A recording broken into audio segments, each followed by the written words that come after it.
বুঝছেন, natural requirement fulfil না হলে তখন ওরা নিউট্রিশনাল ডেফিসিয়েন্সিতে ভুগে।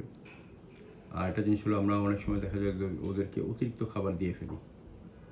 মানে মুখ দিয়ে দেখা যায় যে হ্যান্ড ফিডিংয়ের সময় দেখা গেলো 5 ml 7 ml একবারে আপনার দেওয়া হয়। এখন 1 ml সমান প্রায় 1 গ্রামের মতো। 1 ml সমান 1 গ্রাম যদি হয়, তাহলে 5 ml হলে 5 পাঁচা 25 ml, 25 গ্রাম। মানে ওর ওজন যদি 60 গ্রাম হয়, তাহলে 60 গ্রাম ওজনের জায়গায় আপনার 25 গ্রাম খাবার সে পাচ্ছে। জিনিসটা বুঝছেন? তো সুতরাং এখানে জিনিসটা খেয়াল করার বিষয়টা হলো যে আপনার খাবারটা পাখি সাধারণত মানে টুকায় টুকায় খায়, একবারে বেশি খায় না।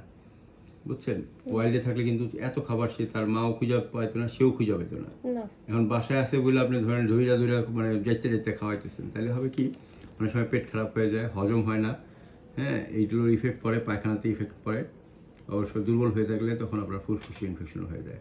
ওদের ফুসফুসে ইনফেকশনটা আর পায়খানার রাস্তার ইনফেকশনটাতে বেশি মারা যায়। বুঝছেন? এই কারণে এগুলো কন্ট্রোল করা যাবে তখনই যখন আপনি ওকে একটা সুষম খাবার এবং খুব বেশি খাবার একবারে দিবেন না। ওরা হলো পাখি সূচি বা একটু মানে খুব সিলেক্টিভ খাবার খায়, হালকা থাকে।